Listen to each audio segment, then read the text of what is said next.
함께 예배드릴 모든 분들과 그다음에 오늘 예배의 모든 순서마다 그리고 예배의 순서를 맡은 모든 분들 그리고 특별히 말씀을 전하신 우리 김주찬 목사님, 우리 오늘 찬양 예배의 모든 순서를 두고 우리 먼저 오신 분들이 함께 기도하면서 중보하면서 준비하면서 나아갔으면 좋겠습니다.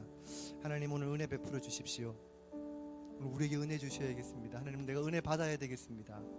하나님, 오늘 하나님을 만나는 은혜가 오늘 예배 가운데 있게 해주십시오. 어른으로부터 자녀에 이르기까지 모든 분들이 하나도 나고자 없이 하나님의 은혜를 충만히 받고 돌아가게 해주십시오. 북한에 대한 선교에 대한 열정이, 마음이 회복되게 해주십시오.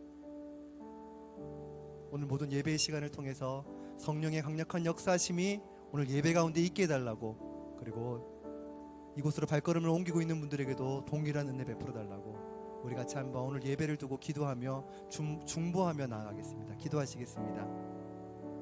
하나님, 오늘도 하나님을 기대합니다.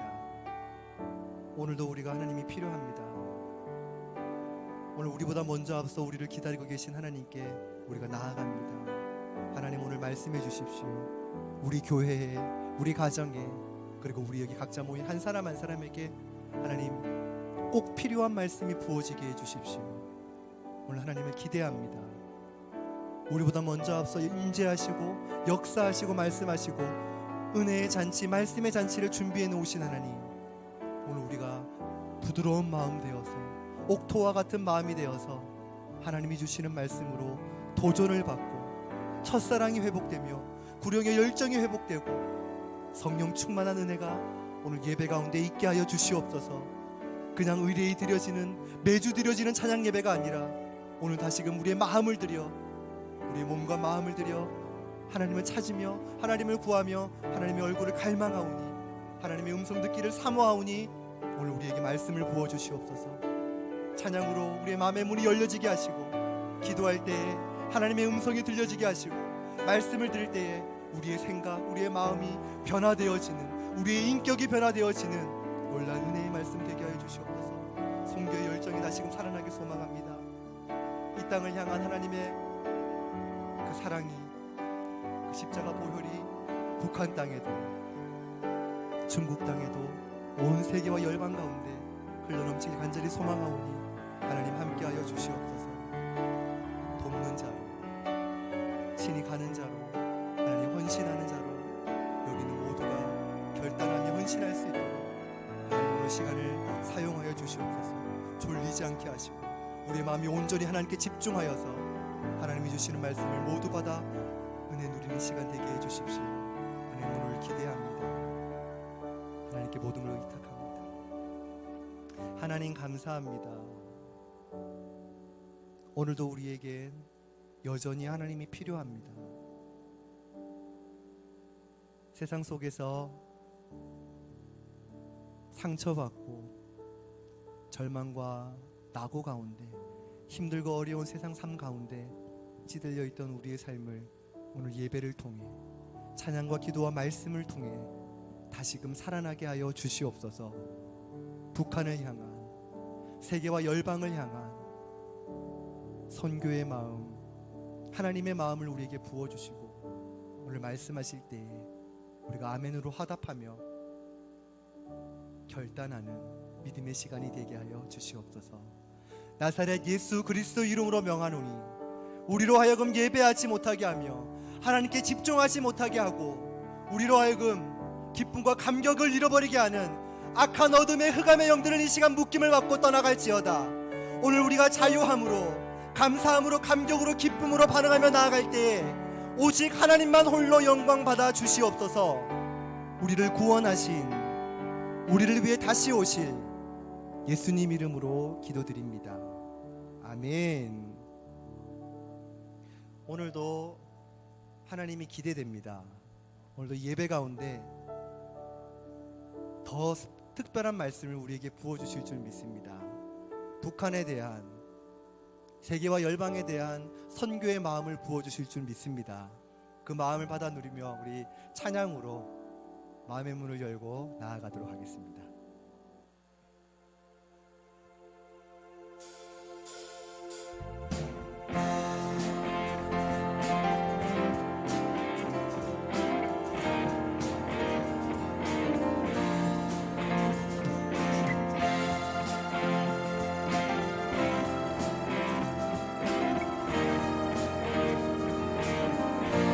모든 민족에게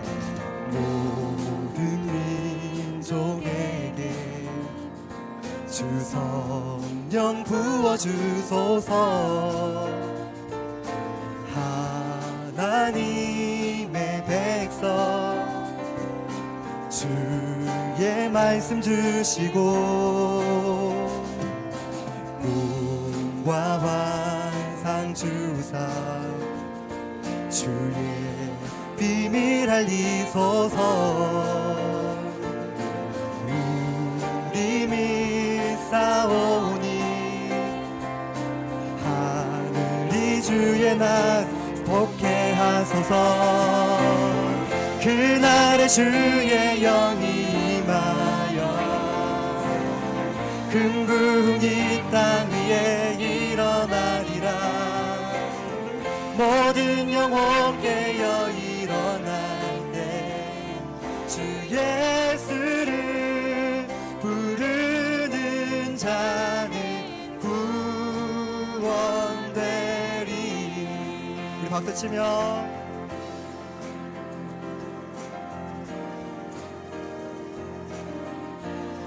다시 한 번 더 박수치며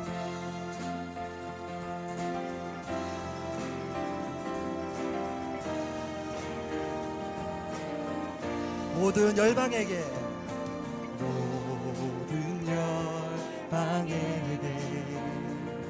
주 성령 부어주소서. 영광 중에 오사 주 경외하게 하시고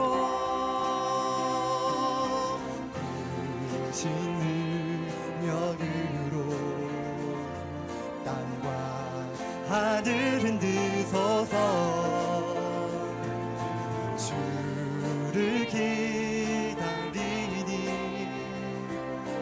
만물이 주의 날 보게 하소서. 그날에 주의 영이 임하여 금붕이 땅 위에 일어나리라.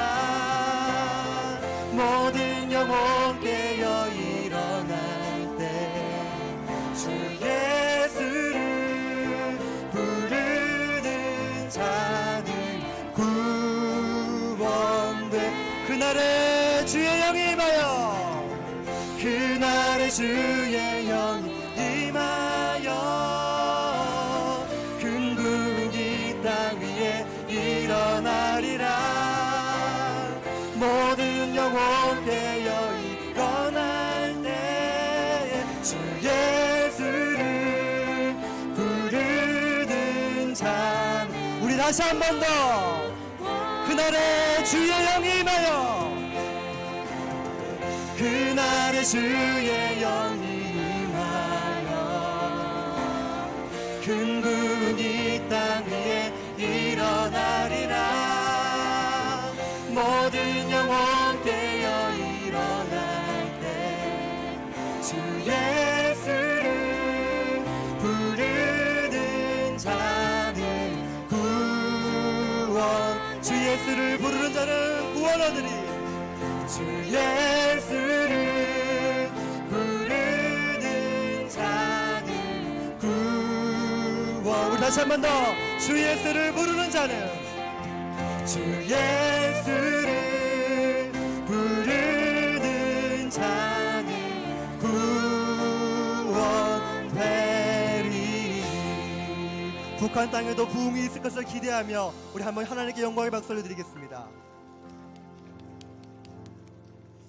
하나님이 때에 하나님의 방법으로 꼭 이 땅을 통일시켜 주시고 북한을 부흥시켜 주실 줄 믿습니다. 그렇게 하실 것을 믿으면서 우리 다시 한 번 더 하나님께 영광의 박수 한번 올려드리겠습니다. 5월의 마지막 주일입니다. 우리 모든 가정이 하나님과 함께함으로 하나님의 자녀로 살아감으로 여기 있는 모든 분들이 가는 곳마다 가정이, 직장이, 산업이 행복했으면 좋겠습니다. 우리 같이 한번 찬양하겠습니다.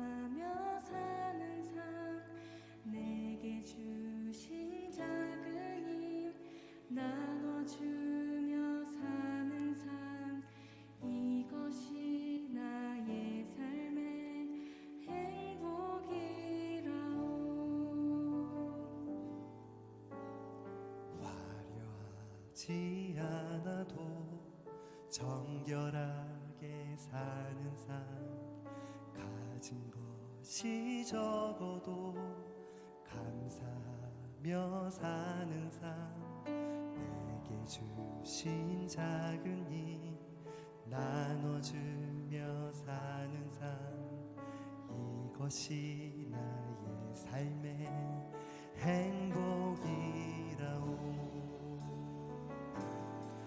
이것이 행복이라오. 세상은 알 수 없는 하나님 선물, 이것이 행복이라오. 하나님의 자녀로 살아가는 것, 이것이 행복이라오.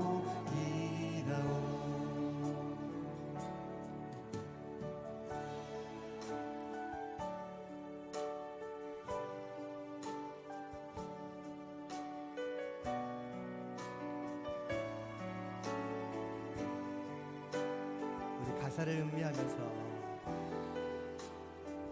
눈물 날 일 우리에게 많지만,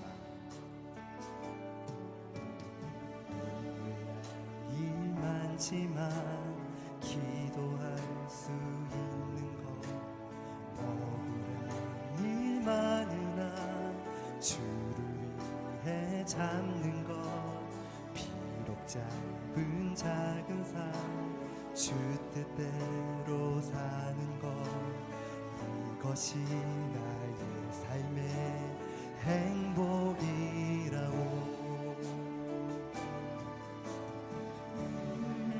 일 많지만 기도할 수 있는 것, 억울한 일 많으나 주를 위해 잡는 것, 비록 작은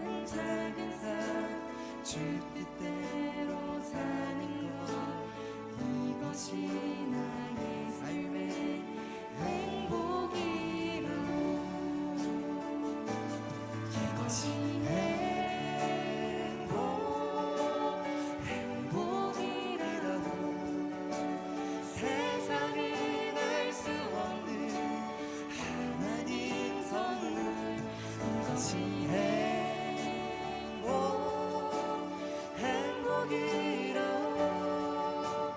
하나님의 자녀로 살아가는 것, 이것이 행복이라오. 우리 다시 한 번 더 행복이라오. 행복이라오. 세상은 알 수 없는 하나님 선물, 이것이 행복이라오. 하나님의 자녀로 살아가는 것, 이것이 행복이라오.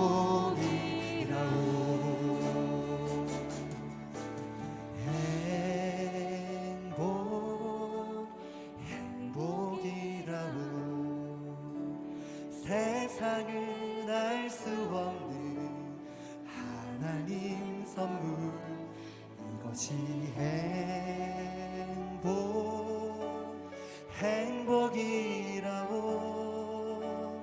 하나님의 자녀로 살아가는 것, 이것이 행복이라오.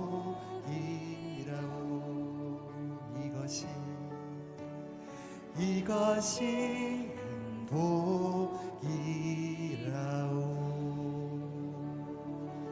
하나님이 우리의 삶을 행복하게 하시기를 기대하면서 우리 하나님께 한번 영광의 박수 드리겠습니다.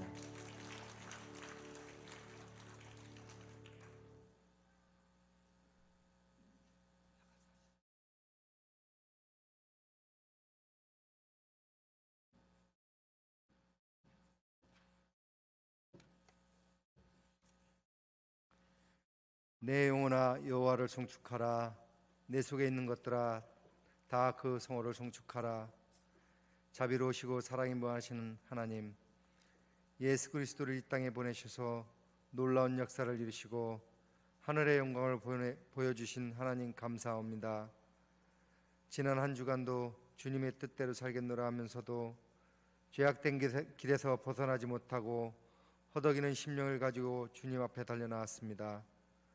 죄악을 이길 힘이 없어 주님을 의지하오니 새 힘을 주옵시고 주님의 십자가 바라보며 늘 참되고 어렵게 살아가도록 은혜를 주시옵소서. 진리를 깨달아 살 수 있는 용기와 의지를 주시옵소서. 항상 기뻐하는 삶을 통하여 우리의 육신이 건강하게 하시고 항상 기도함으로 우리를 삼키려는 사탄으로부터 우리를 지켜주시고 범사에 감사함으로 물질의 복이 넘치게 하시옵소서. 코로나19 바이러스로 인해 고통당하는 이 나라, 이 땅을 고쳐주시옵소서. 감염자들과 그 가족들 주님의 손으로 치료해 주시고 방역당국과 매일 수고하며 애쓰는 의사들과 간호사들, 함께하는 의료진들의 건강을 지켜주시고 그들이 온전하게 치료에 임하도록 바이러스로부터 안전하게 지켜주시옵소서. 우리나라도 하루속히 백신이 개발되어 코로나로부터 해방이 되게 하여 주시옵소서. 오늘도 예배에 참여한 성도들 가운데 여러 가지 일로 고통을 겪고 있는 성도들이 있습니다. 저들의 형편을 돌보아 주시고 주님의 위로와 평안이 충만하게 채워지는 시간이 되게 하여 주시옵소서. 병중에 있는 교회의 환우들과 가정에 함께 하시어 그들의 아픔을 거두어 주시고 영육 간의 치유의 역사를 경험하게 하여 주시옵소서. 주님께서 친히 세우신 교회를 위하여 기도합니다. 이 교회의 마음과 뜻과 정성을 다하여 주님께 예배하는 주의 백성들이 넘쳐나게 하시고 주님께 대한 헌신과 봉사가 살아있는 교회가 되게 하여 주시옵소서. 무엇보다도 죄 많은 세상을 향해서 십자가의 복음을 담대하게 증거할 수 있는 교회가 되게 하시옵시고 그 어떤 영혼이라도 주님의 능력으로 새로워지고 변화받는 축복의 동산이 되게 하여 주시옵소서. 이 시간 탈북하여 북한의 어려운 상황을 증거하시며 복음을 전파하시는 김주참 목사님 단위에 세우셨습니다. 성령님의 도우심으로 능력 있는 말씀을 전하게 하시고 성령 충만하게 하여 주시옵시고 그 입술을 주장하셔서 듣는 자로 하여금 주님의 음성을 친히 듣는 것 같게 하시고 깊숙한 심령에 단비 같은 말씀이 되게 하옵시고 우리에게는 말씀을 통한 풍성한 결실을 허락하게 하여 주시옵시고 북한 선교에 대한 새로운 비전과 도전을 받는 시간이 되게 하여 주시옵소서.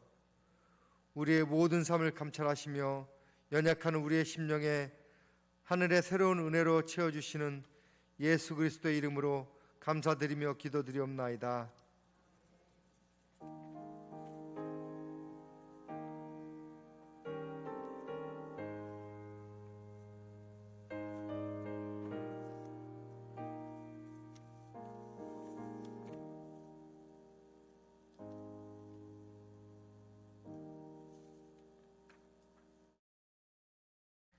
광고 말씀은 주보를 참조해 주시기 바랍니다. 91장 찬양하시겠습니다.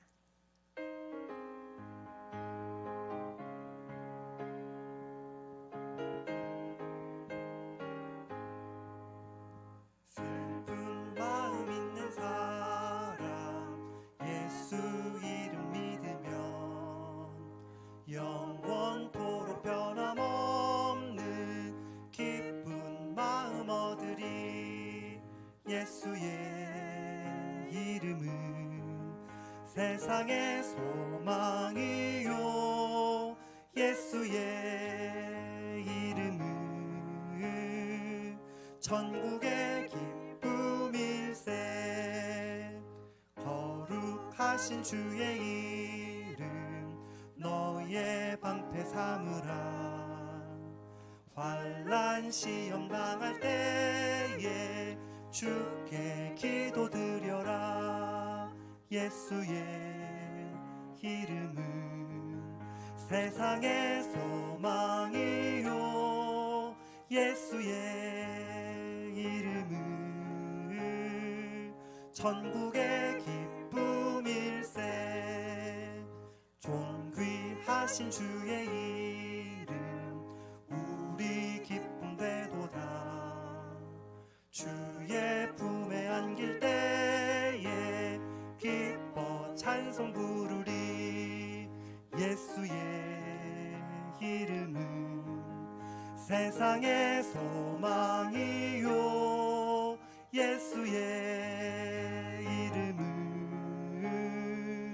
천국의 기쁨일세 우리 갈 길 다 간 후에 보좌 앞에 나아가 왕의 왕께 경배하며 멸류관을 드리리 예수의 이름은 세상의 소망이요 예수의 이름은 천국의 기쁨일세 아멘. 오늘 하나님께서 우리에게 주신 말씀은 예레미야 31장 10절에서 14절까지 말씀입니다. 예레미야 31장 10절에서 14절까지 말씀입니다. 구약 1100면에 있습니다.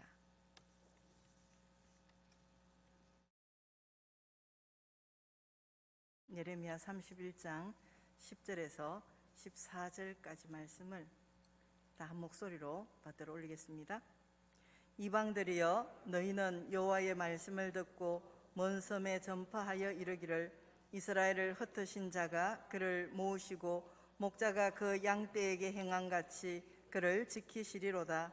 여호와께서 야곱을 구원하시되 그들보다 강한 자의 손에서 속량하셨으니 그들이 와서 시온의 높은 곳에서 찬송하며 여호와의 복 곧 곡식과 새 포도주와 기름과 어린 양의 떼와 소의 떼를 얻고 크게 기뻐하리라.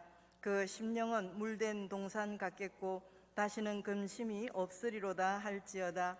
그때의 처녀는 춤추며 즐거워하겠고 청년과 노인은 함께 즐거워하리니 내가 그들의 슬픔을 돌려서 즐겁게 하며 그들을 위로하여 그들의 근심으로부터 기쁨을 얻게 할 것임이라.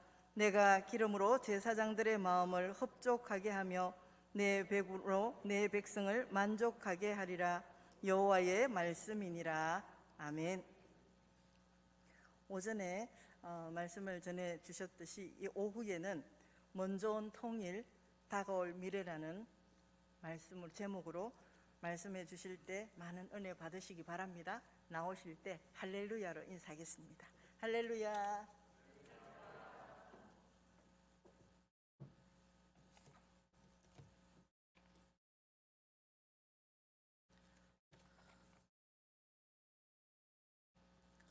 네,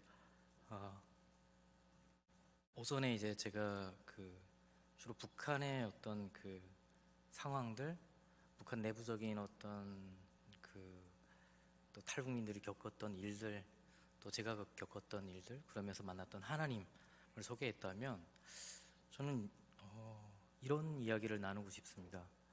과연 통일에 대해서 많은 이야기들을 나누잖아요.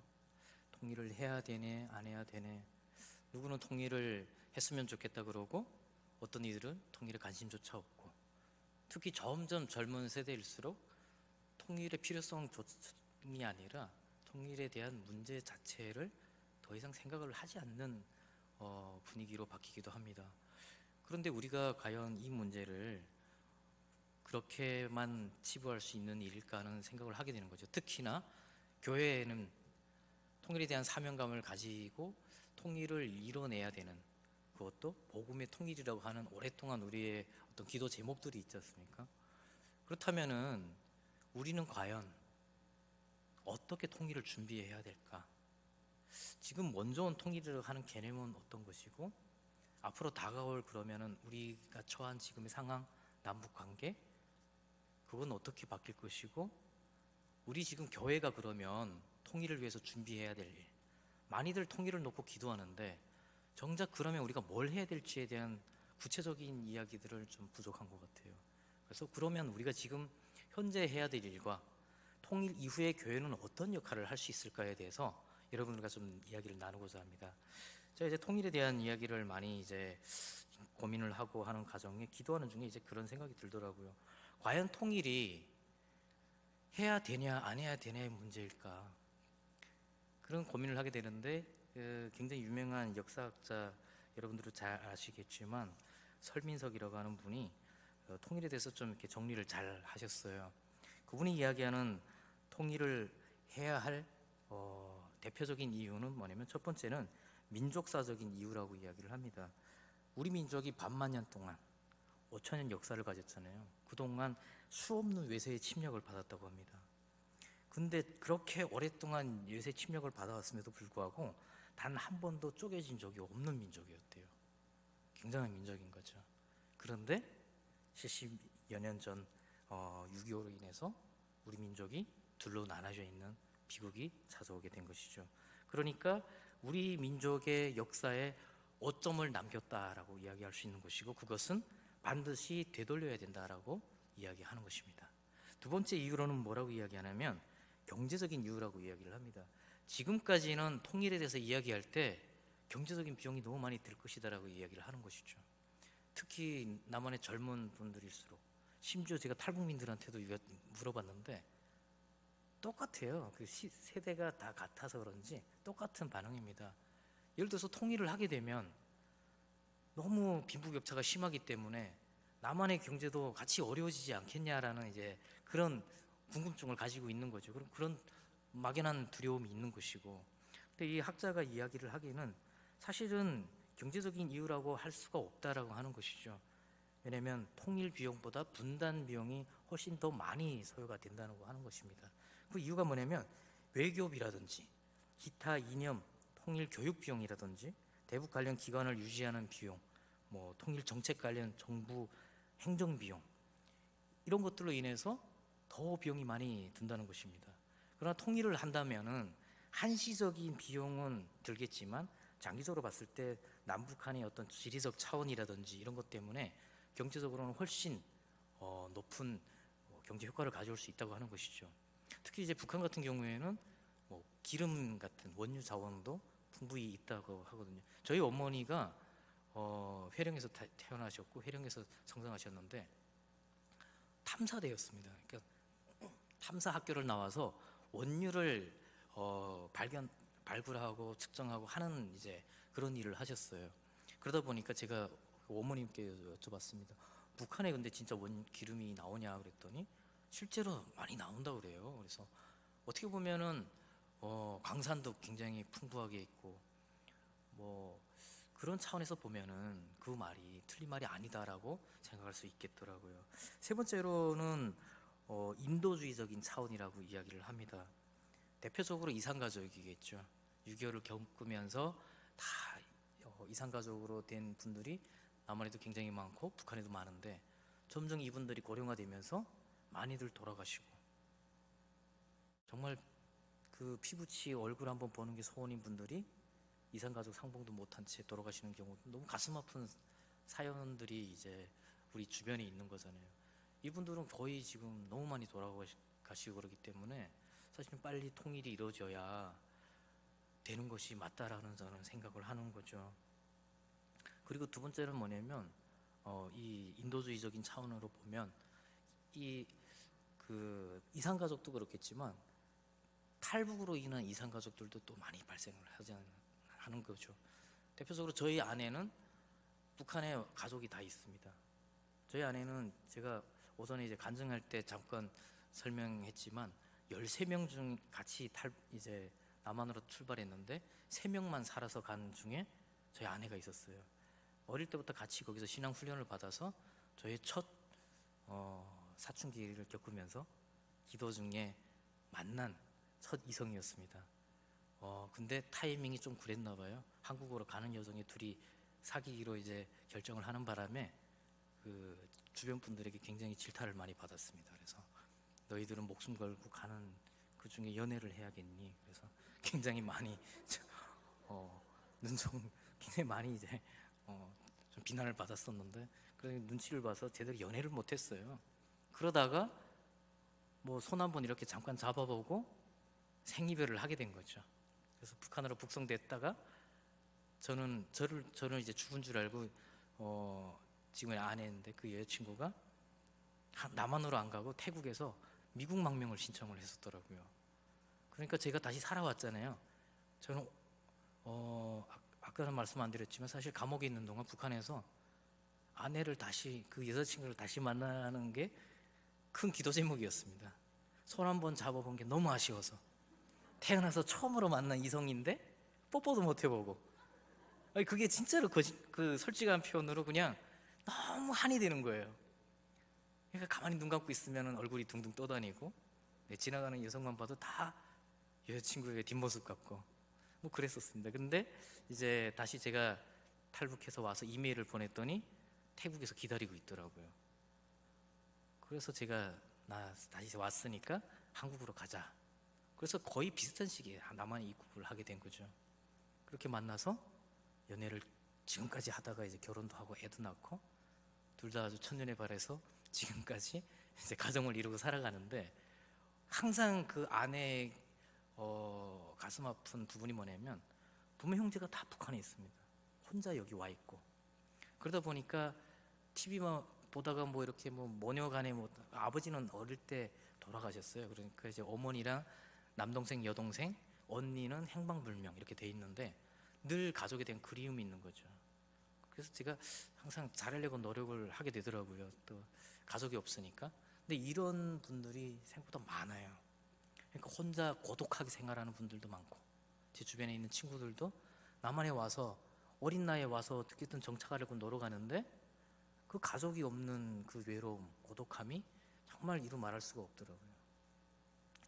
뭐 멀리 갈 것도 없이 저희 할머니 같은 경우에는 이제 제가 처음에 북한에 회령으로 찾아갔을 때 할머니가 이제 다른 그 사촌 동생들 때문에 저희를 문전박대했다고 그랬는데 그 할머니가 저희 어머니 형제들 뭐 다 탈북을 이제 중국으로 다 도망해서 다 탈북했는데 할머니가 제일 먼저 도망하셨어요.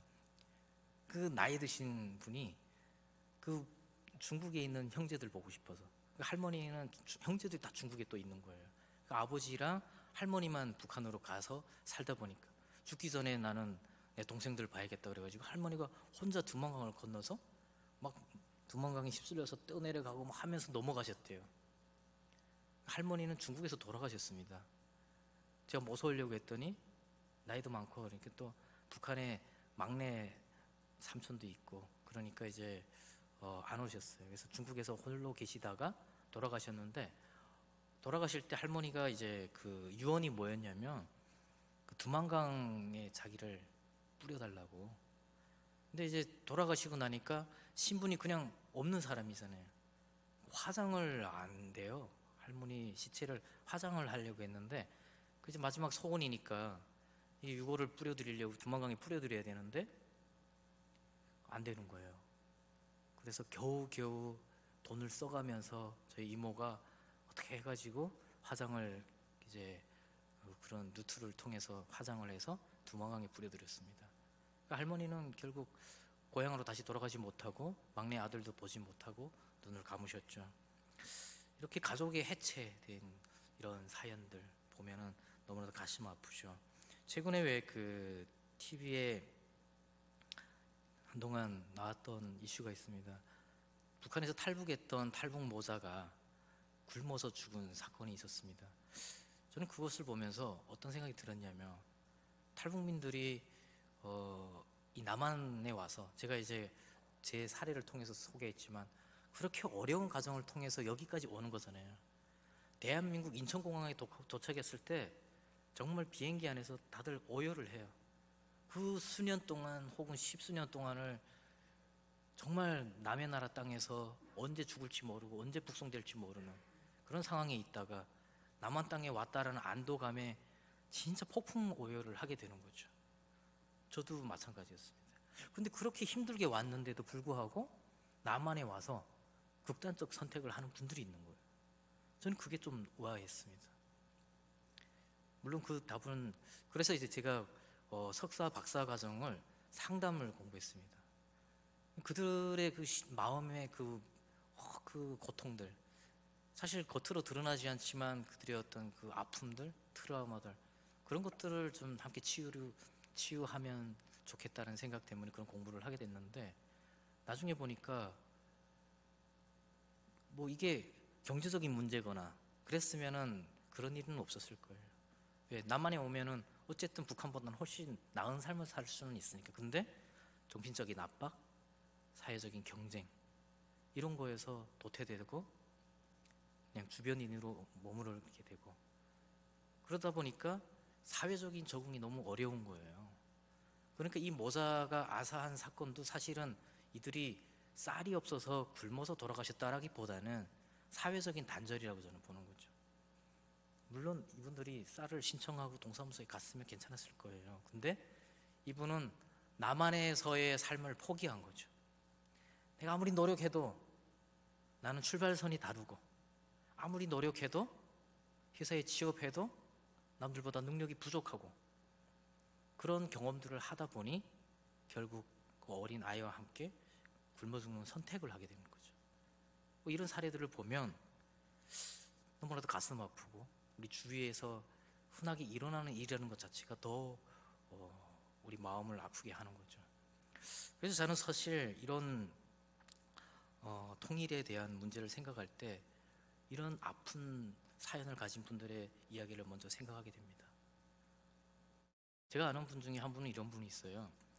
그 북한에서 이제 여성들이 많이 탈북을 하게 됐어요. 왜냐면 아까도 말씀드렸다시피 사회적인 약자가 많은 고통을 당하게 돼 있는데 여성들이 약자잖아요. 그러다 보니까 지금 탈북민 3만 4천 명을 넘어서거든요. 우리나라에 정착한 탈북민이. 근데 70% 이상이 여성입니다. 남성들은 일단 또 살아서 여기까지 오기가 어려워요. 근데 여성들은 인신매매를 당하더라도 어쨌든 여기까지 살아오는 거예요. 뭐 저희 어머니도 그렇게 해서 탈북을 하셨지만, 제 주변에 있는 분은 이제 탈북을 결정을 하고 이제 집에서 나오는 날 애가 5살이었대요. 애가 5살인데 남자애였어요. 5살짜리 남자애를 두고 나오는데 그게 얼마나 가슴 아팠겠습니까? 자기 자식을 버리고 떠나야 되는 그 상황이 얼마나 가슴 아팠겠어요. 그러니까 나오면서 애 발을 이렇게 쟀대요. 애 발을 자기 손으로 이렇게 재고 우리 애 발 사이즈가 이렇구나 하고 이제 집을 나온 거죠.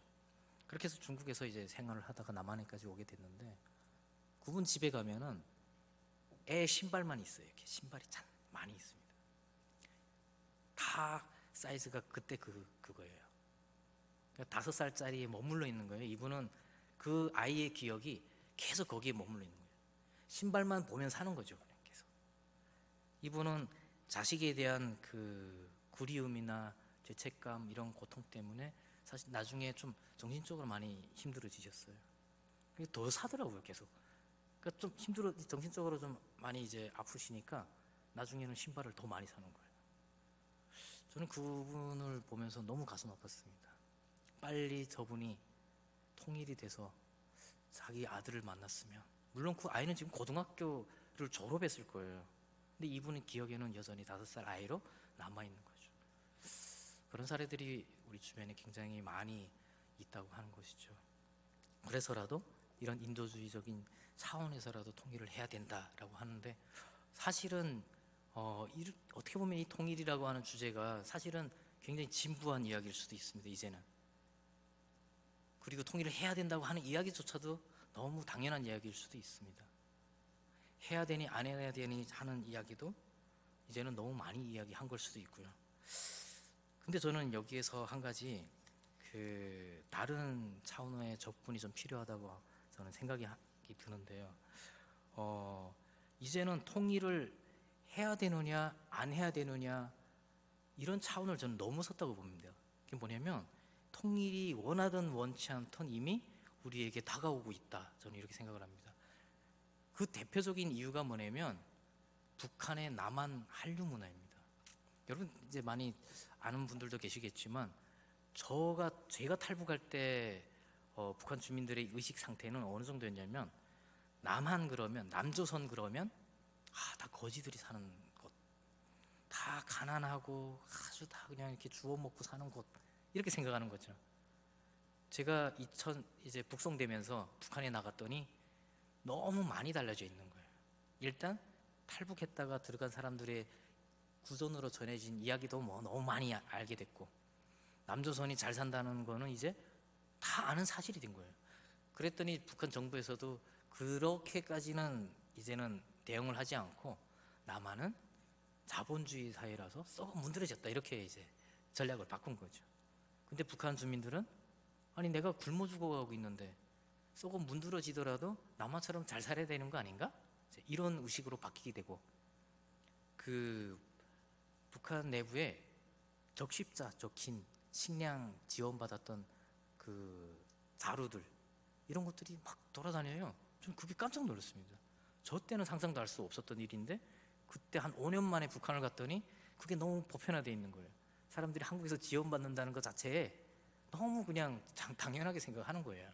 그리고 이제 한국 드라마, 음악, 영화 이런 거를 몰래 이제 비디오를 보잖아요. 그러면 오늘 드라마가 방송되면 내일 거기서 본대요. 그게 이제 중국을 통해서 중국에서도 이제 위성 채널을 다 보잖아요. 지금은 정부에서 막았다고 하는데 중국 분들이 그거를 딱 구워가지고 바로 왔다 갔다 하는 사람들한테 USB를 쫙 뿌리는 거예요. 그러면 북한에서도 다음날 여기서 하는 드라마를 다 보는 거예요. 음악도 마찬가지고 영화도 마찬가지고. 그래서 나중에 탈북한 친구들 이야기를 들어봤더니 저보다 더 북한에서 한국을 더 많이 알고 있어요. 한국 드라마도 많이 알고 있고 음악도 많이 알고 있고. 그래서 제가 생각해 보니까 북한은 이미 엄청나게 바뀌고 있구나. 제가 갔을 때만 해도 벌써 밥솥은 쿠쿠, 북한 주민들이 화장품은 설화수, 이게 시장에 한국 제품들을 다 팔아요.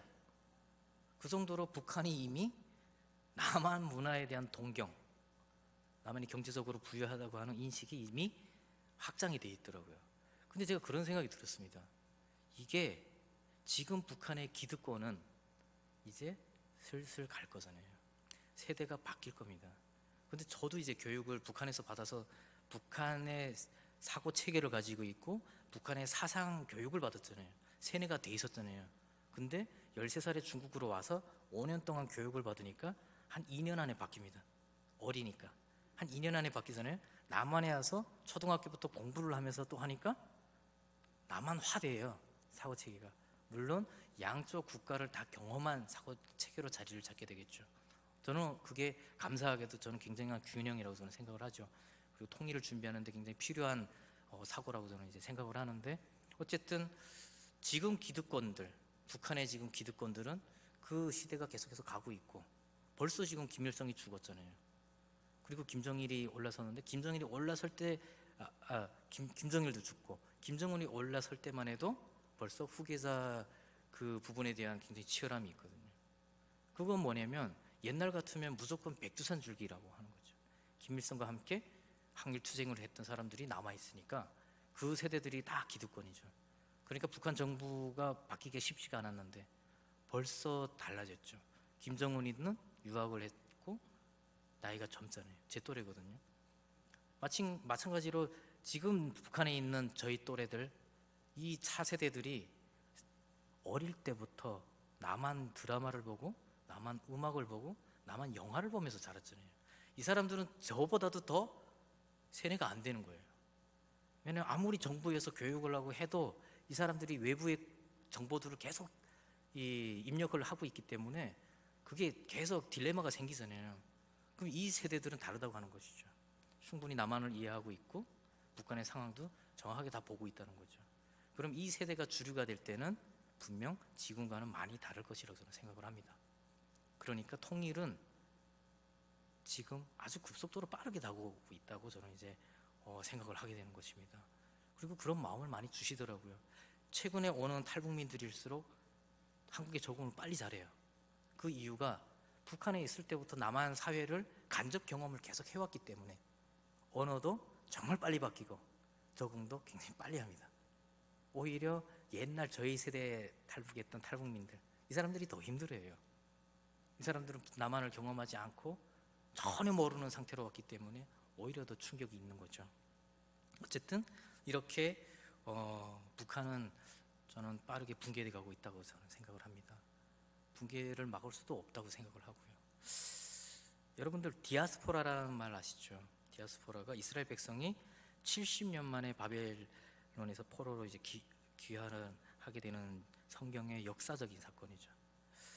이게 이제 한반도의 분단 상황이랑 많이들 비교하고 이제 하시는데, 그래서 70년 되는 해에 많은 분들이 기대를 막 하고 그랬잖아요. 물론 이제 70년이 지났는데, 저는 사실 이게 단순히 숫자적인 의미가 아니라 사실 이스라엘 포로 귀환은 숫자적인 의미보다는 저는 성전의 회복이다라고 저는 생각을 하거든요.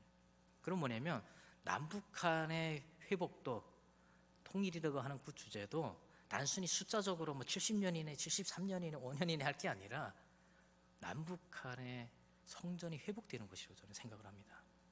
근데 그렇게 보면은 북한은 일단 제쳐놓고 남한을 봤을 때 과연 성전 회복이라고 할 수 있을까라는 생각이 들더라고요. 그 이유는 다양하게 있는데, 사실은 여러 가지 이유 중에 저는 어떤 부분이 그 이유라고 생각하냐면, 그 남한 같은 경우에는 지금까지 굉장히 어려운 시기를 겪었잖아요. 전쟁을 겪고 나서 전후 복구 시기가 있었고, 그리고 나서 경제적으로 급성장하는 시기가 있었고, 그 과정에서 굉장한 헝그리 정신이 저는 있었다고 생각을 합니다. 어떻게 보면은 지금까지 지금 남한을 지탱한 힘은 그런 헝그리 정신이었다고 저는 생각을 하거든요. 그런 헝그리 정신이 기독교인들 안에도 내재되어 있었다고 저는 생각을 합니다. 근데 지금 우리나라는, 지금 남한은 이미 그런 것들을 충분히 넘어섰죠. 그러면서 그런 헝그리 정신은 시대적인 소명을 다 한 것이 아닌가. 그러면서 기독교가 서양 문화, 아주 선진적인 문화로 받아들였던 우리 한국 교회는 어찌 보면 지금은 그 의미가 많이 퇴색되고 교회를 가야 될 이유가 점점 없어지는, 어떻게 보면 하나님 형상을 점점 잃어가는 상황이 되지 않았을까. 북한도 북한이지만 남한도 마찬가지로 하나님의 형상을 잃어버린 것이 아닐까, 혹은 잃어버려 가고 있는 것이 아닐까 하는 생각이 듭니다. 요즘 기독교에 대한 비판이 많잖아요.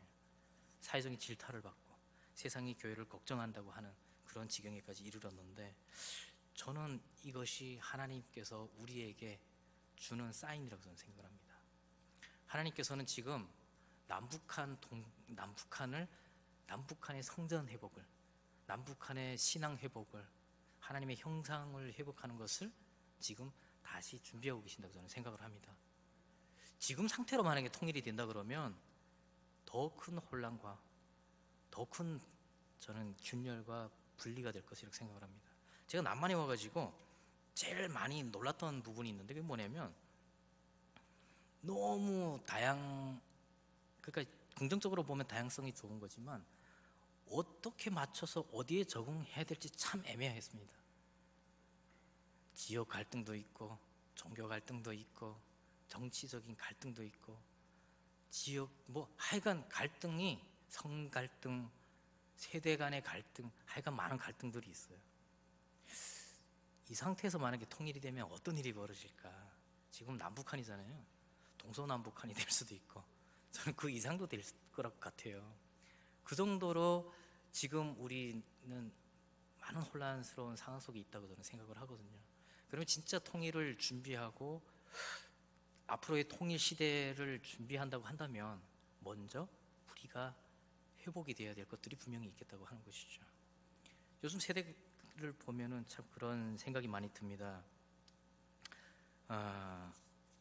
이 남북한에 어떻게 보면은 양 사회가 지금 다 깨어져 있는데, 지금처럼 이런 그 혼란스러운 이런 상황 속에는 분명히 새로운 가치가 필요하다는 저는 생각이 들거든요.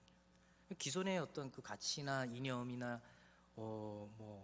우리 소명은 앞서 말씀드렸다시피 그 사명을 다 했던, 지금 다 한 상황이라고 본다면 앞으로는 새로운 가치가 분명히 필요할 것이다라고 생각을 하는 것이죠. 그렇다면 이런 상황 속에서 교회는, 우리 기독교는 무엇을 준비해야 될까? 어떻게 준비를 해야 될까? 대부분의 교회들은 통일을 이야기하면 북한의 교회를 세운다고 이야기합니다. 우리는 교회를 세우기 위해서 얼마만큼의 헌금을 준비했다. 우리는 북한의 교회를 세우기 위해서 뭐 어떤 준비를 했다. 이런 것들이 통일을 준비하는 것이라고 지금까지 많은 교회들은 이야기해왔습니다. 근데 저는 제목도 그렇지만 먼저 원통일이잖아요. 뭐냐면 물리적인 철조망이 있고 물리적으로 경계만 있을 뿐이지 사실 하나님께서는 이미 우리에게 기회를 주셨다라고 생각을 합니다. 이미 남북한을 통일시켜 주셨다라고 생각을 합니다. 완전한 통일은 아니지만 이미 경험할 수 있는 통일을 허락하셨다라고 생각을 하는 거죠. 성경에는 두 가지 천국에 대한 이야기가 나옵니다. 한 가지는 not yet, 아직이라는 의미가 있고, 또 한 가지는 already입니다. 이미라고 하는 것이죠. 그러니까 천국에 대해서 이야기할 때 성경에서는 이미 우리가 아직은 온전한 천국을 경험하지는 않지만 이미 우리는 예수님을 믿음으로써 천국을 경험하는 삶을 산다라고 이야기를 하잖아요. 저는 이 개념이 어떻게 보면은 지금 통일을 이야기할 때 적용되는 부분이라고 생각을 합니다. 지금 와 있는 탈북민들, 이 탈북민 3만 5천 명 이렇게 되는 탈북민들을 통해서 하나님께서는 아직 완전한 통일은 아니지만 이미 통일을 경험할 수 있게 해주셨다는 것이죠. 그러니까 우리가 지금 준비해야 될 통일은 나중에 산발선이 거쳐지고가 아니라 지금 와 있는 탈북민들을 통해서 통일을 준비를 해야 된다고 하는 것입니다. 이미 그들과 통일을 해야 된다고 하는 것이죠. 물론 지금 이 사천읍 교회처럼 또 제가 와서 이렇게 만나고 함께 기도하고 말씀을 나누는 거, 이게 지금 통일을 이루어진 거라고 저는 생각을 하거든요. 이 작은 통일들이 모여지면은 여러 가지 답안들이 나올 것이고 시행착오를 통해서 통일 이후에 이러이러한 교회의 모습이 필요하겠구나라고 하는 대안들이 나올 거라고 저는 생각을 합니다. 그리고 그렇게 남북한 주민이 함께 연합하고 함께 통일을 준비할 때 진정한 회복이 이루어질 것이라고 생각을 합니다. 근데 이 먼저 왔다고 하는 이 탈북민들을 그러면 어떻게 우리가 이들을 통해서 어떻게 통일을 준비할 수 있을까 하는 고민을 하게 되잖아요. 이 고민이 제가 3년 전에 했던 고민이었습니다. 제가 그때 논문을 쓰고 있었는데요. 논문 때문에 그동안 만나지 않던 탈북민들을 만나기 시작했습니다. 다 주변에 봤더니 제가 아는 탈북민들은 오래됐잖아요. 15년, 20년 막 그렇게 된 탈북민들이었죠. 저는 공부하느라고 그동안 초등학교부터 공부했으니까 학부하고 뭐 석사하고 뭐 박사, 그러니까 10년 가까이 넘게 이제 공부만 하다 보니까 탈북민들을 많이 만날 기회는 없었어요. 그러다가 논문 때문에 탈북민들을 만나기 시작했는데 깜짝 놀랐습니다. 이들이 15년, 20년이 됐는데 외형은 달라지고 말투는 달라졌을지 몰라도 이들의 심리적인 상태가 그대로 머물러 있는 거예요. 그들의 트라우마도 여전히 그대로 존재하는 겁니다. 이들의 신앙은 더 안 좋은 쪽으로 변화됐고, 그 모습을 보면서 제가 목회에 대한 꿈을 다시 꾸게 됐습니다. 저는 원래 그렇게 훈련 하나님께서 연단하시고 보여주고 그랬는데도 남한이 오니까 목회자가 되기 싫더라고요. 왜냐하면 한국에 딱 왔는데 국정원에 와서 이제 그 조사를 받거든요. 그 조사하는 국정원 직원이 저한테 뭐라고 그랬냐면, 네가 한국에서 성공할 수 있는 방법은 딱 3가지야. 첫 번째는 로또 맞는 거, 두 번째는 부잣집 딸내미랑 결혼하는 거, 세 번째는 정말 네가 초졸도 아니지만 열심히 공부해서 공부로 성공을 하는 거다라는 거예요. 제가 3가지를 다 생각해 봤는데 가능성이 다 없잖아요. 너무 절망적이잖아요. 근데 그럼에도 불구하고 그나마 가능한 게 공부하는 일이어서 공부를 했던 거죠. 성공하고 싶어서. 남한에 오니까 성공해야겠네 라는 생각밖에 안 들었어요. 사실 하나님께서 그렇게 훈련시켰는데도 불구하고 남한 사회에 정착을 하다 보니까, 혹은 초중고를 공부하면서 보니까 내가 경제적으로 부유함이 필요하겠구나 하는 생각이 제일 먼저 들었어요. 그래서 목회자의 사명은 뒤로 제쳐놓고, 하나님 죄송합니다, 나중에 한번 생각해 볼게요, 그렇게 했었습니다. 근데 제가 이제 박사과정을 수료를 하면서 탈북민들 만나서 논문을 준비하고 하면서 많이 만나면서 그때 하나님께서 보여주셨던 거, 제가 북송되고 하는 과정에서 북한을 보여주시고 소명을 주셨던 거, 내가 가서 뭘 해야 되는지를 다시 깨닫게 하시더라고요. 이들의 아픔을 통해서 제가 다시 목회자의 사명을 다시 이제 시작을 하게 된 거죠. 그래서 결국 다시 시작해서 이제 교회도 개척하고 탈북민 제 또래들, 그러니까 저희 때가 가장 많아요. 또 이 20대에서 40대가 60%가 넘습니다. 탈북민 중에. 그 얘기는 뭐냐면 그때 당시에 가장 많이 탈북을 했기 때문에. 그럼 그때는 청소년이었던 사람들이 저처럼 남한에서 가정을 이루고 이세들도 낳고 이러면서 살아가는 거죠. 근데 이들의 삶이 이미 저처럼 막 그 훈련받았던 사람들도 많아요. 근데 다 교회를 떠나 있는 겁니다. 심지어는 2003년도 통계를 보면은 탈북민 기독교인의 수가 60%가 넘습니다. 근데 한 2010 몇 년 된, 그러니까 한 10년 지나니까 그 수가 40% 이하로 떨어지더라고요. 최근 통계는 없는데 더 떨어졌을 겁니다. 왜냐하면 새로 유입되는 탈북민이 없어요. 그러다 보니까 기존에 오래될수록 교회를 떠나거든요. 또 젊은 층은 또 교회를 떠납니다. 더 기독교인 수가 줄어들게 되는 것이죠. 제가 그걸 보면서 사실은 이 탈북민들을 통해서 우리가 통일을 준비하고 하나님께서 우리에게 원하시는 그 교회의 모델을 찾아내야 되는데 이들을 잘 못 챙기고 있구나. 이들을 위한 준비가 안 돼 있구나. 왜냐하면 그동안 정말 많이 북한을 위해서 부르짖었고 복음 통일을 위해서 노력을 해왔죠. 근데 하도 장기화되다 보니 지치고 이제는 회의감도 들고 진부해졌다고 저는 생각을 해요. 근데 이제 다시 시작해야 될 부분이라고 저는 생각하는 것은 무엇이냐면 통일이 빠르게 다가오고 있기 때문에, 그래서 이분들을 통해서 빨리 우리가 준비하지 않으면 우리는 준비 안 된 상태로 그 혼란을 그대로 겪게 돼 있다는 것이죠. 지금 말씀드린 것처럼 앞으로는 이 남북한 이 자본주의와 사회주의 체계는 모두 하나님의 형상을 회복하지 못하고 잃어버린 상태라고 저는 생각을 합니다. 그렇기 때문에 앞으로 남북한이 다시 통일이 되고 하나가 되고 사회가 통합이 된다면 새로운 가치, 새로운 이념이 필요한데 저는 그것이 바로 우리 교회가 할 역할이고 우리가 제안해야 될 것이라고 생각을 합니다. 이것은 정치인들이 할 수 있는 일도 아니고 그 누가 할 수 있는 일이 아니라고 저는 생각을 하는 게, 우리 기독교가 십자가 정신으로 우리가 그것을 제안할 수 있을 때 진정한 통합이 이루어진다고 생각을 합니다. 그것이 아니면 진정한 통일을 이룰 수가 없습니다. 지금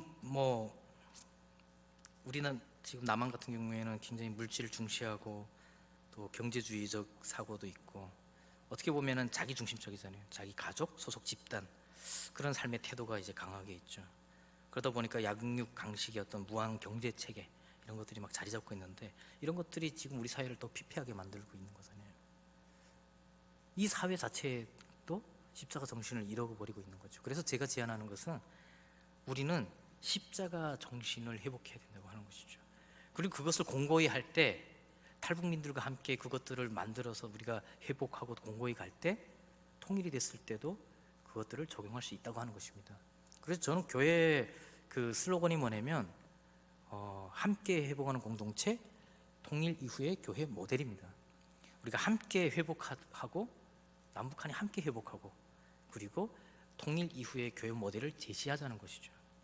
그래서 남북한 우리 또래 비슷한 연령대 분들이 같이 함께 예배드리면서 다양한 경험을 해보는 것이죠. 뭐 대단한 걸 하는 것이 아니라 우리가 그냥 일상에서 평범하게 하는 것들을 우리가 만나서 예배도 드리고 같이 경험을 하자는 것이죠. 그 경험을 할 때 그 안에서 우리가 깨어짐이 있을 것이고 갈등도 할 것입니다. 근데 그런 과정조차 하지 않으면은 우리는 그것에 대한 해답을 찾을 수가 없다는 것이죠. 하나님께서 그래서 우리를 만나게 하신 거니까. 그래서 이제 제가 교회 공동체를 설립을 했는데 하다 보니까 예배만 강조할 수 있는 게 아니더라고요. 신앙만 강조할 수 있는 게 아니더라고요. 탈북민 목회를 하다 보니까 뭐가 필요하냐면 이분들은 지금 경제적으로 굉장히 어려움에 처해 있습니다.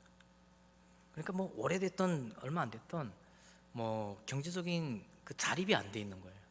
취업을 연계시켜주면 취업을 해도 좋은 데를 회사 정말 대한민국에서 모두가 가고 싶은 회사를 들어가도 얼마 못 가서 그만두는 거예요. 그 안에는 차별도 있을 것이고 문화적인 갈등, 대인관계의 어려움 여러 가지가 있더라고요. 그래서 지금 그 이후에는 제가 이제 그 개인 사업, 자영업 이런 것들을 좀 개발하고 연구해서 그런 것들 추천했는데 너무 잘하고 있는 거예요.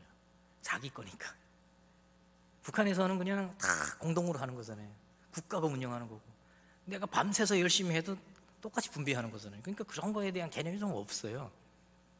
근데 자기 것이라고 하는 것에서는 아주 그냥 사활을 걸고 잠을 안 자고 일하더라고요. 그러니까 처음에 제가 이제 교회 개척하고 사람들이 막 해서 한 50명이 됐어요, 교인들이.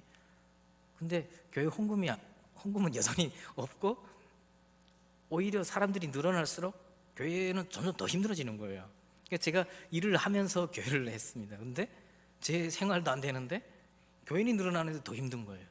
왜냐하면 헌금할 수 있는 상황이 아니고 교회 나오는 것으로만 해도 감사한 거예요. 그래서 제가 기도하는 중에 이 어떤 문제를 해결해야 될까. 근데 제가 그런 경험을 하게 되더라고요. 제가 이제 목회를 하려고 결심을 딱 하고 나니까 이상한 마음에 이상한 어려움이 찾아오는 거예요. 제가 목회를 시작하기로 결단을 한 순간부터 너무 우울해지는 거예요. 너무 슬퍼지고 자고 있는 아내와 애들을 보니 눈물이 막 나는 거예요. 근데 그게 너무 어려운 거예요. 왜 이러지? 내가 왜 이런 감정이 드는지, 내가 목회자의 길을 가려고 하는데 왜 이렇게까지 힘들까? 근데 그 며칠 동안을 제가 한 3, 4일을 그러는데 그 해답을 좀 찾았어요. 보니까 이 가난이라고 하는 것이, 그러니까 목회자 그러면 좀 어려운 거잖아요. 목회자 그러면 가난한 거잖아요. 그러니까 제가 목회를 한다고 하는 순간 가난이 떠오르는 겁니다. 근데 이 가난이 단순히 배고프고 뭐 불편함이 아니라 이 가난은 가족의 해체기도 하고 이 가난은 생태 같은 내 자식을 버렸었던 경험이기도 한 거예요. 부모가 나를 버린 경험이기도 한 거죠. 단순히 배고픔이 아니라 가족의 해체며 자기 자식에 대한 버림이고 내 부모의 버림이기도 한 거예요. 제가 그것을 하나님께서 딱 직접 경험을 하게 하시더라고요. 그거를 깨닫는 순간 마음이 편해졌습니다. 왜? 탈북민에 대한 이해를 하게 되더라고요. 그러니까 이분들이 지금 그 고군분투하면서 교회에 여기서 얼마를 더 준대 그러면 막 옮겨간대요. 그래서 뭐 그러면은 표면적으로만 보면 얼마나 세속적으로 느껴지겠습니까? 사람들이 10만 원 더 준다고 교회를 옮긴대. 외부에서 보면 그렇게 보이겠죠. 근데 그들의 그 내면을 들여다보면 그들한테 그 10만 원은 내 가족을 지켜야 되는 이유이기도 한 거예요. 단순히 배고픔이 아니라 가난에 대한 개념이 다르겠더라고요. 그래서 제가 교회를 시작하면서 위로라고 하는 회사를 설립을 했습니다. 위로라고 하는 회사를 설립하면서 재단도 함께 설립을 했습니다. 그래서 위로 재단 그리고 주식회사 위로 이렇게 설립을 해서 뭘 하냐면 이 탈북민들이 교회를 안정적으로 신앙생활을 하고 일단 이렇게 함께 해야 되는데 함께 할 수 있는 상황 여건이 너무 안 되는 거예요. 주말이면 다 부모들도 일하고 애들은 방치돼 있고 뭐 이런 상황이니까 제일 먼저 이들의 환경부터 바꿔줘야 되는 거잖아요. 그래서 영어 우리라고 하는 위에 한자로 길 노자를 해서 우리가 함께 가는 길, 위로받은 사람들이 위로를 나누는 일, 그리고 위로 하나님을 향해서 가는 길 해가지고 위로회라는 것을 만들어서 경제 자립 교육을 시켜줍니다. 그래서 제일 먼저 시작한 게 애플 전자제품 수리하는 기술을 가르치는 일이었습니다. 제가 하다 보니까 제가 그거를 다 배워서 하게 되더라고요. 제가 직접 고객들 만나서 수리도 해주고 사람들을 교육을 하게 되고 그 사람들을 창업까지 조금 돈을 들여서 이렇게 창업해서 혼자 열심히 하면 가족들 먹고 살게 해줄 수 있는 거예요.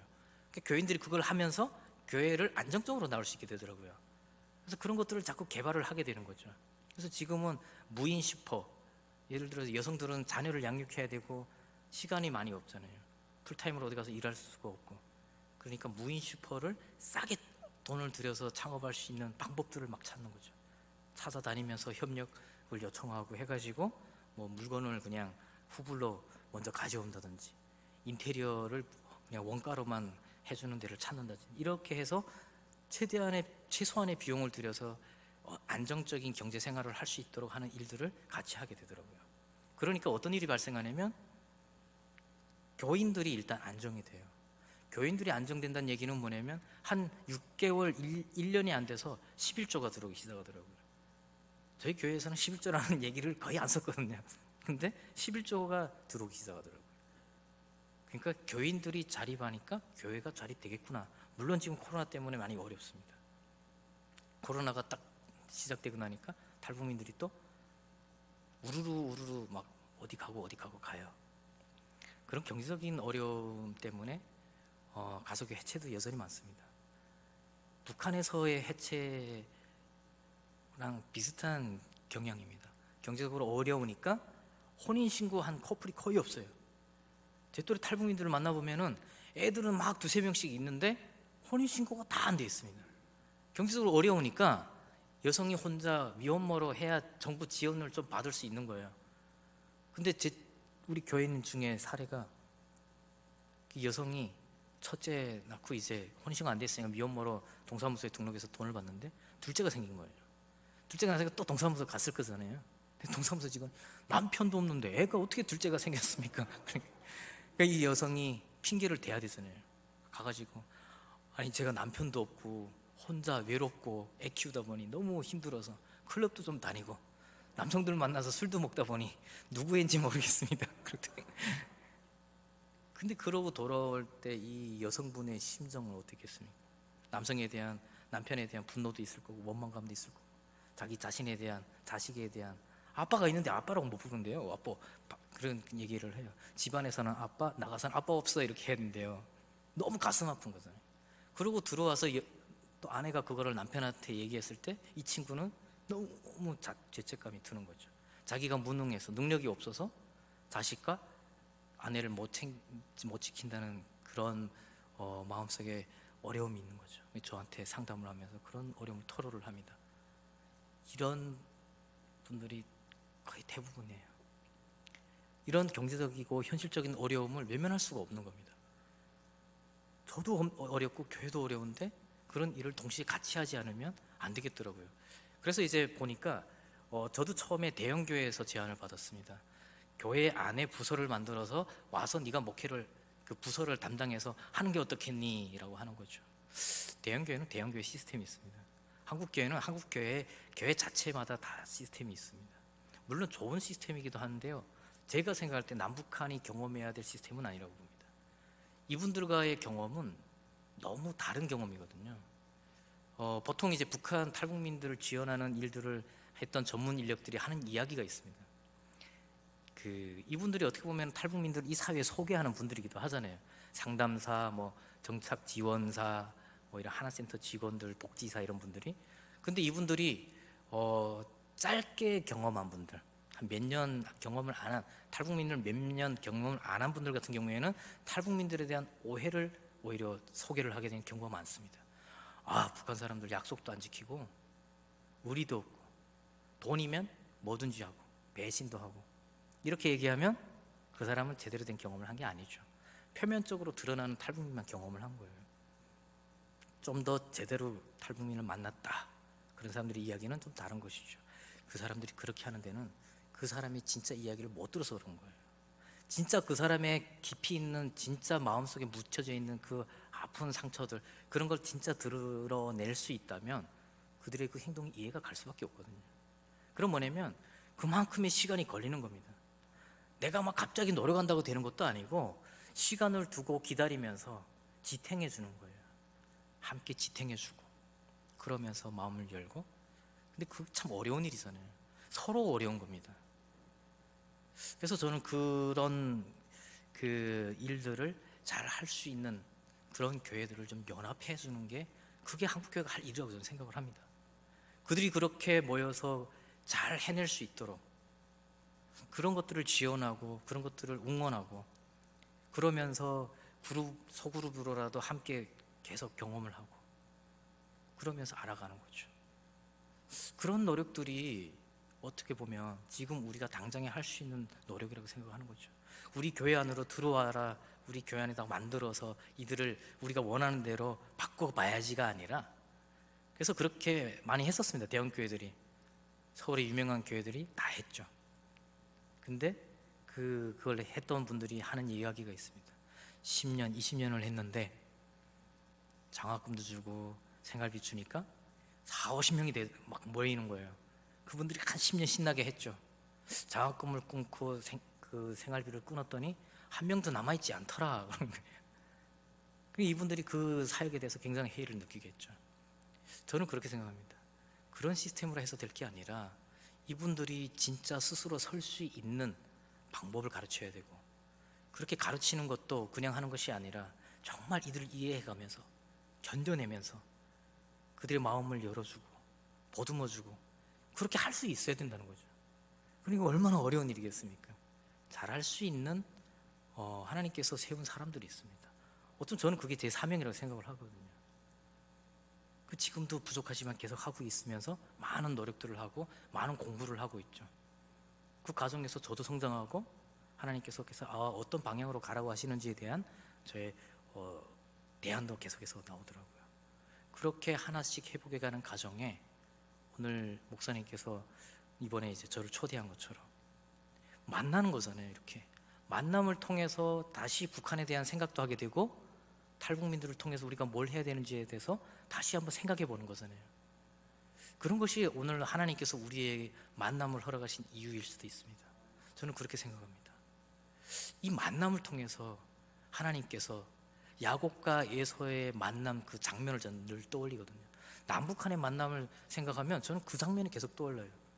야곱이 형님한테 굉장히 죄를 짓고 형님을 다시 찾아가면서 선물 공세를 하고, 그럼에도 무서워서 덜덜 떠는데 가자마자 그러잖아요.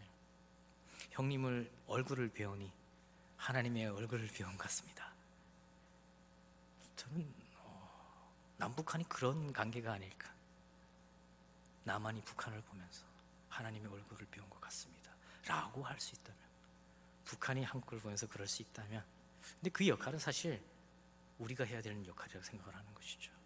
진정한 남북한의 통합, 그것은 하나님의 형상을 회복하는 것, 그것이 오늘 제가 여러분과 함께 나누고 싶은 이야기가 되겠습니다.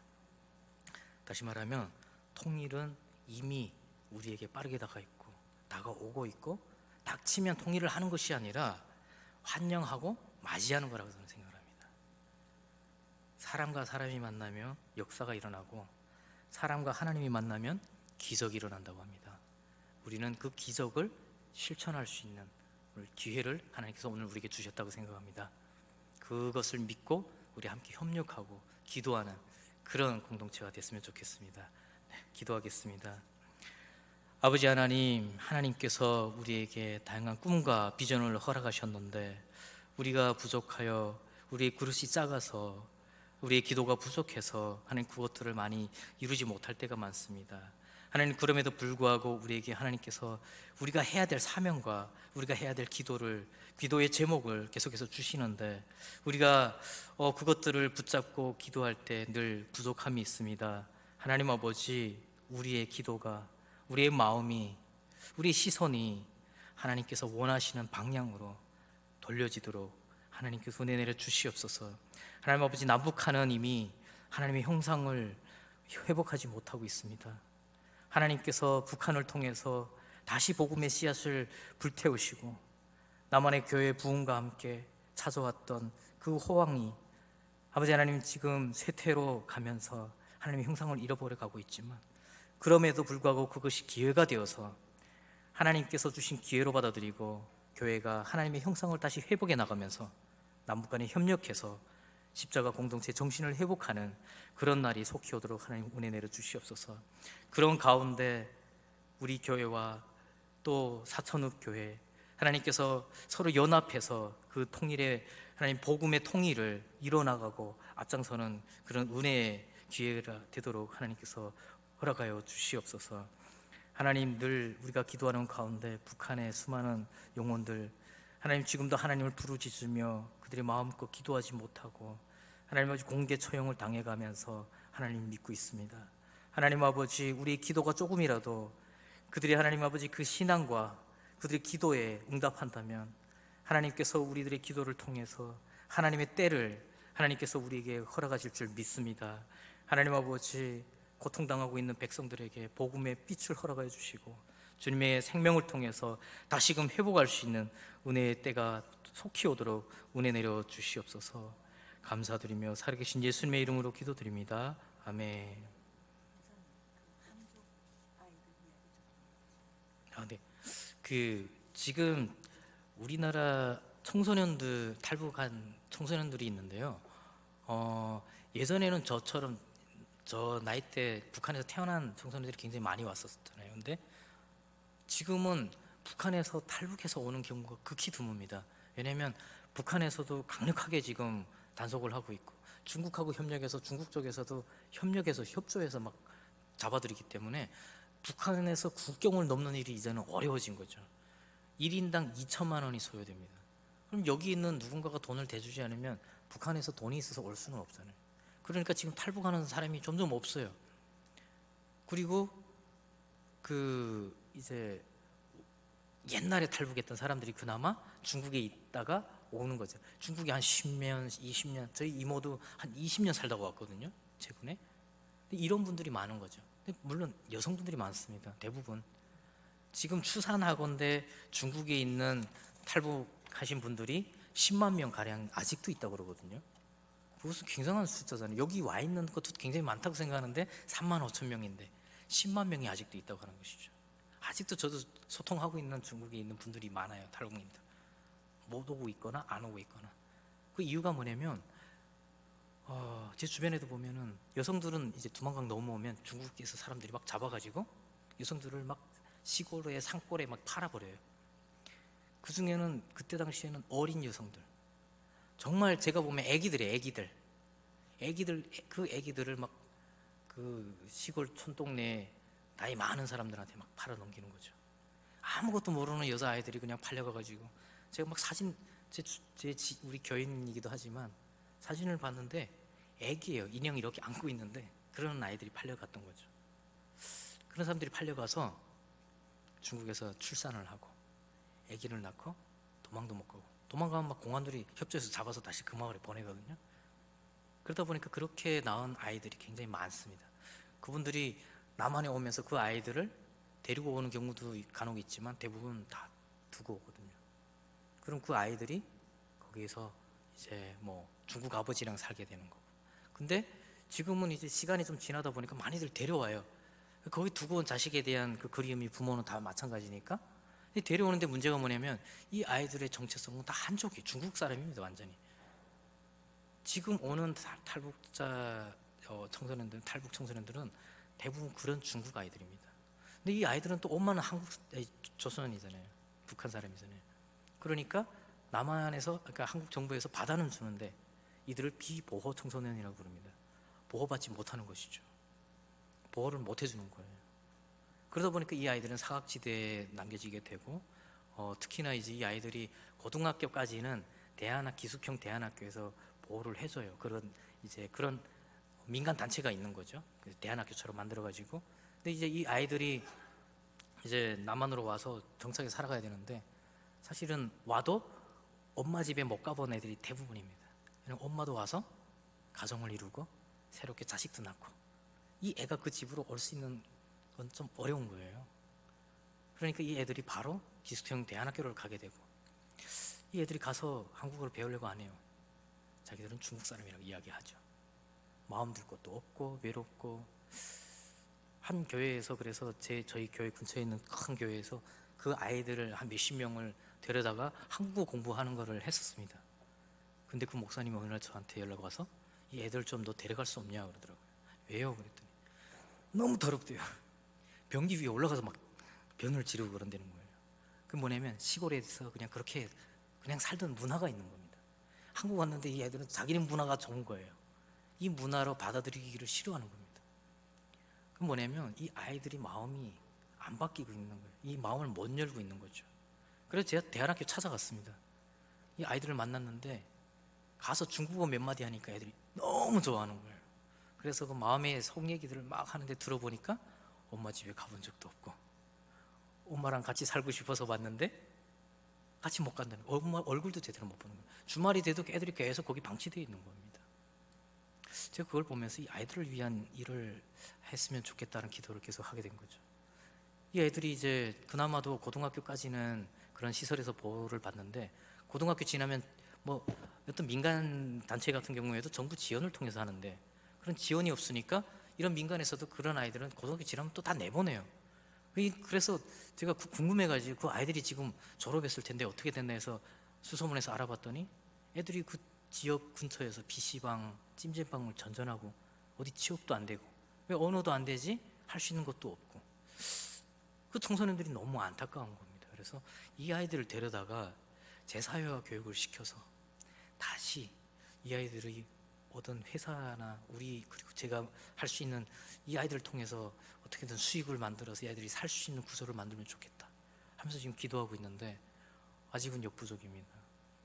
여러분들이 같이 기도해 주시고 그런 아이들을 좀 도울 수 있는 그런 역량을 좀 갖출 수 있도록, 저는 계속 기도가 뭐냐면 계속 그 지원을 뭐 계속 해주십시오 이게 아니라, 저는 무조건 자립하려고 하거든요.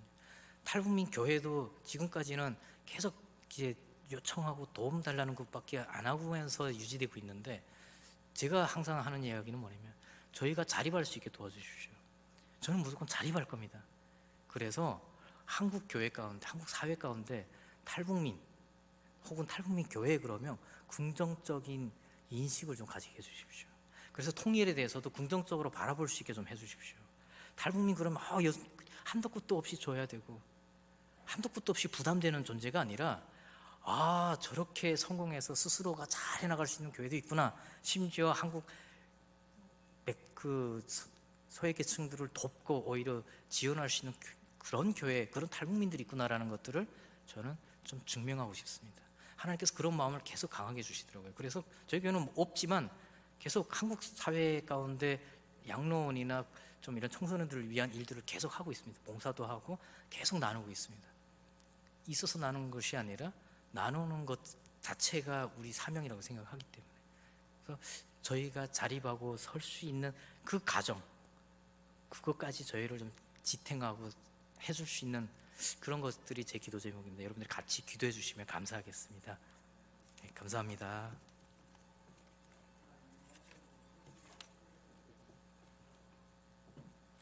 너무 귀한 말씀 감사합니다. 다시 한번 우리 마음을 다해서 박수 한번. 다 일어서셔서 499장 1절을 찬양하신 후에 김주찬 목사님 나오셔서 축도해 주시겠습니다.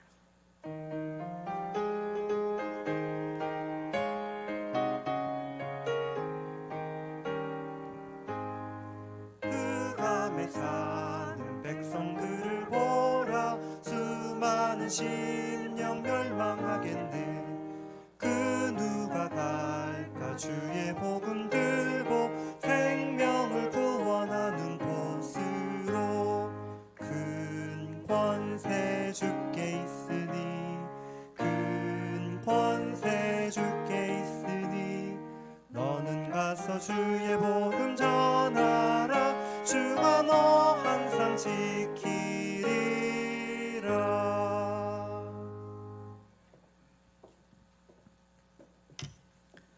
지금은 우리를 십자가로 속량하시고 구속하신 예수 그리스도의 은혜와 한음없는 하나님의 사랑하심과 성령의 교통하심이 오늘 말씀을 듣고 결단하고 말씀을 듣고 돌아가는 하나님의 자녀들 머리 위에, 그리고 그들의 인생 위에 지금으로부터 영원토록 함께 하시기를 간절히 축원하옵나이다.